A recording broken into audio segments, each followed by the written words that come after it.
फिर एक बार स्वागत है आपका उत्तर प्रदेश बुलेटिन में। मैं हूं आपके साथ इशिता तिवारी। रुक करेंगे बुलेटिन में बदायूं का, जहां सम्राट चंद्रगुप्त मौर्य की जयंती हर्षोल्लास के साथ मनाई गई। आगे बात करेंगे प्रयागराज की, जहां गाय को राष्ट्रीय पशु घोषित किए जाने हेतु राष्ट्रपति को सौंपा गया ज्ञापन। ऐसी तमाम खबरों पर विस्तार से करेंगे चर्चा। बदायूं जनपद के बिलसी कस्बे में अखंड भारत के निर्माता सम्राट चंद्रगुप्त मौर्य की जयंती हर्षोल्लास के साथ मनाई गई। इस अवसर पर आयोजित कार्यक्रम में विभिन्न राजनीतिक दलों के नेताओं और गणमान्य नागरिकों ने भाग लिया। कार्यक्रम के दौरान सभी अतिथियों ने सम्राट चंद्रगुप्त मौर्य के चित्र पर पुष्प अर्पित कर उन्हें श्रद्धांजलि दी और उनके शौर्य एवं महान योगदान को नमन किया। जयंती समारोह का मुख्य आकर्षण सम्राट चंद्रगुप्त मौर्य के सम्मान में केक काटने की रस्म रही, जिसमें मुख्य अतिथियों ने सामूहिक रूप से भाग लिया। इस दौरान वक्ताओं ने उनके जीवन पर प्रकाश डालते हुए उन्हें एक महान सम्राट, कुशल प्रशासक और अखंड भारत का निर्माता बताया। कार्यक्रम में मौजूद लोगों ने उनके आदर्शों को अपनाने का संकल्प भी लिया। आज अखंड भारत के निर्माता सम्राट चंद्रगुप्त मौर्य जी की जयंती केक काटकर मनाई गई। इसके उपलक्ष्य में समाज के सभी बंधु उपस्थित रहे। साख समाज, बिलसी का पूरा समाज इकट्ठा रहा और तमाम नेतागण भी उपस्थित हुए। बदायूं से सी न्यूज़ संवाददाता नईम की रिपोर्ट। इटावा जनपद में अपराध एवं चोरी की घटनाओं पर रोकथाम के लिए वरिष्ठ पुलिस अधीक्षक ब्रजेश कुमार श्रीवास्तव के निर्देश पर चलाए जा रहे अभियान के तहत बड़ी सफलता मिली है। एसओजी सर्विलांस टीम एवं थाना सिविल लाइन पुलिस रात्रि गश्त पर थी। इसी दौरान सूचना मिली कि लॉयन सफारी रोड स्थित एक निर्माणाधीन मकान में कुछ व्यक्ति चोरी की योजना बना रहे हैं। सूचना पर त्वरित कार्रवाई करते हुए पुलिस टीम ने मौके से 4 अभियुक्तों को गिरफ्तार कर लिया। पुलिस पूछताछ में आरोपियों ने स्वीकार किया कि वे दुरुस्त और सुनसान स्थानों पर स्थित विद्यालयों को निशाना बनाते थे। खासकर छुट्टियों के समय चोरी की घटनाओं को अंजाम देते थे ताकि तुरंत जानकारी न हो सके। उत्कृष्ट कार्य के लिए पुलिस टीम को वरिष्ठ पुलिस अधीक्षक द्वारा 25,000 रुपए का पुरस्कार देने की घोषणा की गई है। देखिए, जनपद इटावा की एसओजी सर्विलांस एवं थाना सिविल लाइंस की पुलिस टीम के द्वारा एक बड़ी और महत्वपूर्ण सफलता प्राप्त की गई है, जिसमें चोरों के एक गैंग के 4 सदस्यों को गिरफ्तार किया गया है। ये अभियुक्त कल रात में एक चोरी की योजना बना रहे थे सफारी रोड पर, लाइन सफारी रोड पर। वहां से इनको गिरफ्तार किया गया है। जब इनसे पूछताछ किया गया तो इन्होंने विगत 1 वर्ष में जनपद इटावा में विभिन्न जो प्राथमिक विद्यालय हैं, उच्चतर विद्यालय हैं, उन विद्यालयों से जो इन्होंने सरकारी सामानों की चोरी करी थी उसका खुलासा हुआ और अपनी जुर्म को इन्होंने स्वीकार भी किया। इनसे जब पूछा गया तो इन्होंने वही बताया कि इनका चोरी करने का तरीका बड़ा पेकुलर है। ये जब गर्मियों की छुट्टियां और सर्दियों की छुट्टियां विद्यालयों में होती थी तब ये विद्यालयों को टारगेट करते थे ताकि चोरी का पता काफी दिनों बाद पता चल सके। एक व्यक्ति इसमें बाहर रेकी करता रहता था और जो सामान ढोने का काम करते थे ये अपने 2 पहिया वहां से करते थे, जिससे आने जाने में अगर किसी को कोई शक भी हो तो लगे कि कोई व्यक्ति अपना घरेलू सामान लेकर के जा रहा है।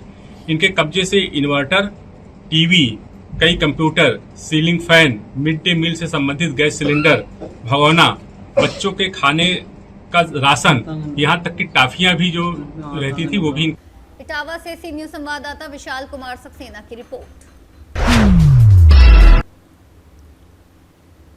खबर प्रयागराज से है, जहां इलाहाबाद जन कल्याण समिति द्वारा गाय को राष्ट्रीय पशु घोषित किए जाने की मांग को लेकर राष्ट्रपति के नाम ज्ञापन सौंपा गया। ये ज्ञापन 10 अप्रैल 2026 को सुबह 11 बजे जिला कचहरी प्रयागराज में एटीएम सिटी के माध्यम से प्रेषित किया गया। ज्ञापन का वाचन एडवोकेट हंसला फारूकी द्वारा किया गया। उन्होंने कहा कि ये मांग लंबे समय से उठाई जा रही है और देश भर की जन भावनाएं इससे जुड़ी हुई हैं। उन्होंने सरकार से इस विषय पर जल्द निर्णय लेने की अपील की। समिति के सचिव परशुराम चौहान ने बताया कि वे पिछले 10 वर्षों से इस मुद्दे पर लगातार प्रयासरत हैं और विभिन्न मंचों पर गाय को राष्ट्रीय पशु घोषित करने की मांग उठाते रहे हैं। उन्होंने कहा कि अब समय आ गया है कि सरकार इस पर ठोस निर्णय ले। समिति ने चेतावनी दी कि यदि जल्द कोई सकारात्मक निर्णय नहीं लिया गया तो संगठन इस मुद्दे को लेकर बड़े जन आंदोलन के लिए बाध्य होगा। प्रयागराज से सीनियर संवाददाता जाबिर की रिपोर्ट। प्रयागराज से खबर है, जहां साइबर क्राइम थाना पुलिस ने बड़ी कार्रवाई करते हुए उत्तर प्रदेश माध्यमिक शिक्षा परिषद की मूल वेबसाइट से मिलती जुलती कूट रचित वेबसाइट बनाकर विद्यार्थियों और अभिभावकों से ठगी करने वाले गिरोह के एक वांछित अभियुक्त को गिरफ्तार किया है। इस मामले में पूर्व में 7 अन्य अभियुक्तों को भी गिरफ्तार कर न्यायिक अभिरक्षा में भेजा जा चुका है।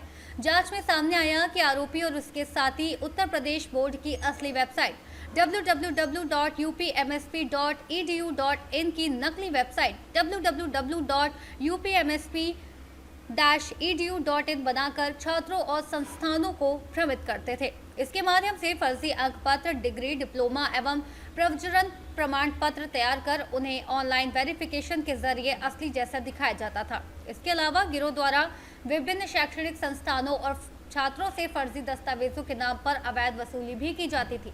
पुलिस ने आरोपी के कब्जे से 2 एंड्रॉयड मोबाइल, 1 एप्पल और 1 कीपैड मोबाइल, 5 सिम के साथ 88 फर्जी अंक पत्र, डिप्लोमा, प्रवचन प्रमाण पत्र, 14 पासबुक, 21 चेकबुक और 5 एटीएम कार्ड बरामद किए हैं। पुलिस मामले में आगे की जांच कर रही है तथा गिरोह के अन्य सदस्यों की तलाश जारी है। प्रयागराज से सी न्यूज संवाददाता सलमान की रिपोर्ट।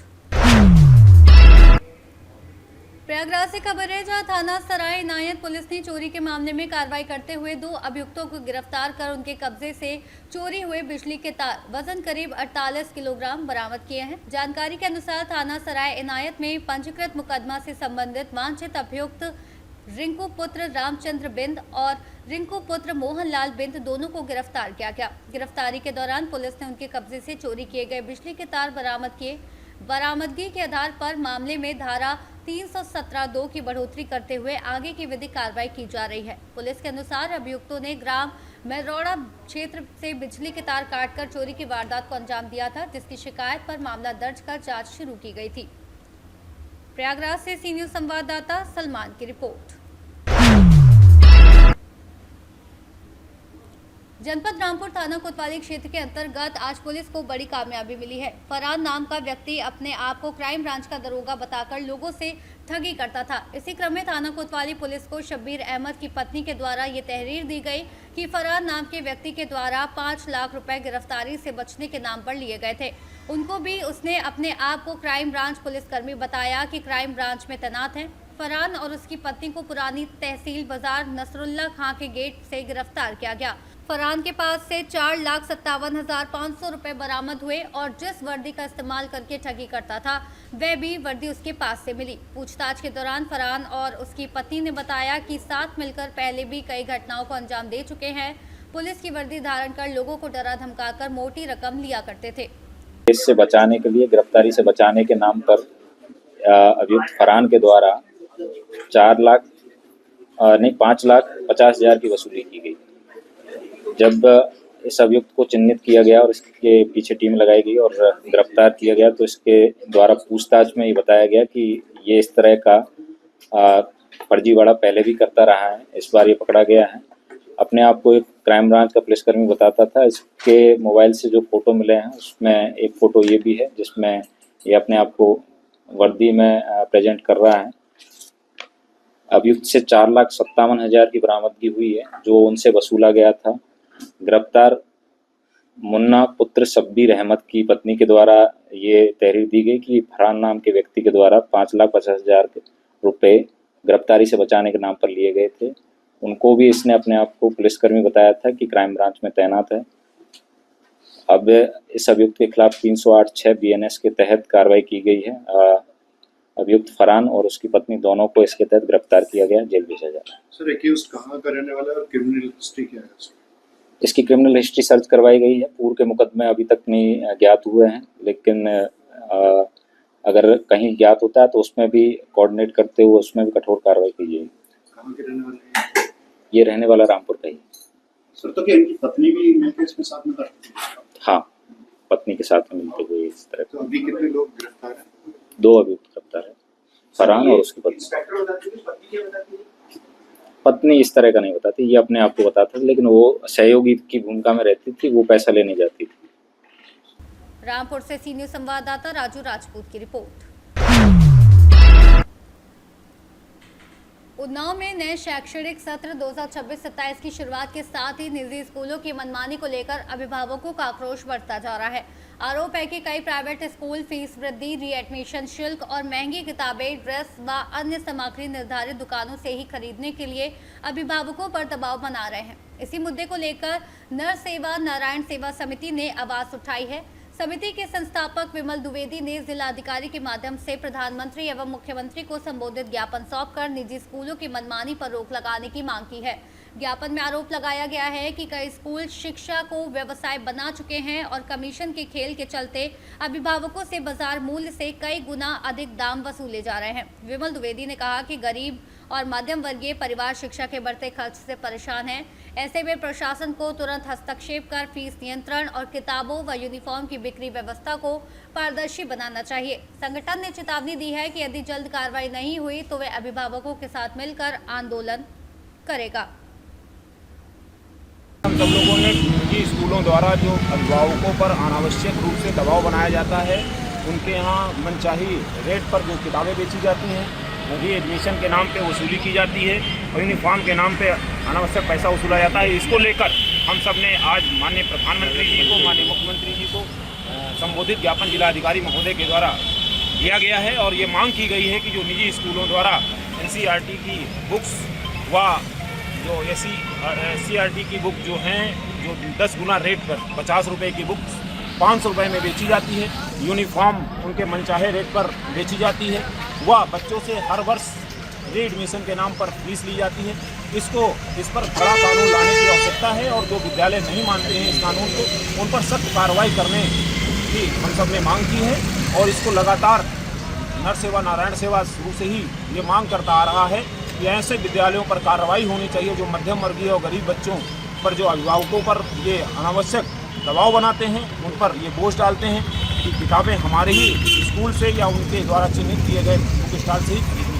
अधिकारियों ने कहा कि हम इस बात को लेकर ऊपर मुख्यमंत्री जी को, प्रधानमंत्री जी को भेजेंगे और स्थानीय स्कूलों पर भी इस पर कार्रवाई करने की बात करेंगे।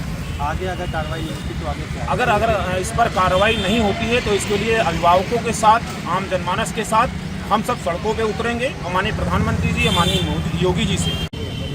मेरे बच्चे दिल्ली पब्लिक स्कूल में पढ़ते हैं और दिल्ली पब्लिक स्कूल का ही नहीं है, अधिकतर प्राइवेट सारे स्कूलों का ही मामला है कि मनमानी रेट में बुक्स और ड्रेसेस दी जा रही हैं और हर साल जो फीस बढ़ोतरी हो रही है उसके लिए हम लोगों ने आज DM सर को ज्ञापन दिया है। अगर हम ये कहें कि पहले शिक्षा जो है एक विद्यालय शिक्षा का मंदिर हुआ करते थे और आज ये शिक्षा का मंदिर ना होकर के व्यवसाय केंद्र बन गए हैं। इतना मनमानी फीस है। आज मेरा बच्चा 6 में पढ़ता है और उसकी बुक्स 12,000 की बुक्स आई हैं। तो ये जो हर साल मनमानी रेट लगाए जा रहे हैं, इसके लिए उन्होंने ज्ञापन दिया है कि ये कम किया जाए। लगभग कितने की किताबें हैं, कितने की बेच रहे हैं ओवर रेटिंग में, और फीस में कितना इजाफा किया है? पहले कितनी फीस थी, अब कितनी बढ़ाई है? पिछले साल मेरे बच्चे की फीस 18,000 थी और इस बार शायद 22,000 कर दी गई है। और अगर हम देखें तो NCERT की बुक्स अगर आप बाहर से लेते हैं तो वो काफ़ी कम रेट में है और जब वही स्कूल में वही बुक्स दी जाती हैं तो वो दुगना तिगना रेट लगाई जाती है उनकी। तो ये सब चीज़ें गलत हैं और इसके लिए आवाज़ हम सबको उठानी चाहिए, क्योंकि अगर एक हर घर जो नॉर्मल घर होते हैं, हर पेरेंट्स इतना लोड नहीं उठा सकता है, क्योंकि कुछ लोग तो चलिए ठीक है किसी तरह एडजस्ट कर लेंगे। एक नॉर्मल फैमिली अगर हम देखेंगे तो बेचारा खाएगा क्या, बच्चों को पढ़ाएगा क्या? तो इसके लिए आवाज़ उठाना बहुत ज़रूरी है। आज सभी लोगों ने ज्ञापन दिया था, अधिकारियों के द्वारा क्या आश्वासन दिया गया कार्रवाई के लिए? अधिकारी द्वारा हमको आश्वासन ये दिया गया है कि आगे हम इस पर चर्चा करेंगे और मतलब इस पर विचार करेंगे और जो भी हो सकता है वो करेंगे। उन्नाव से सी न्यूज़ संवाददाता सुशील यादव की रिपोर्ट। फिलहाल के लिए बुलेटिन में बस इतना ही। देश और दुनिया की तमाम बड़ी खबरों को जानने के लिए बने रहिए सी न्यूज़ भारत के साथ।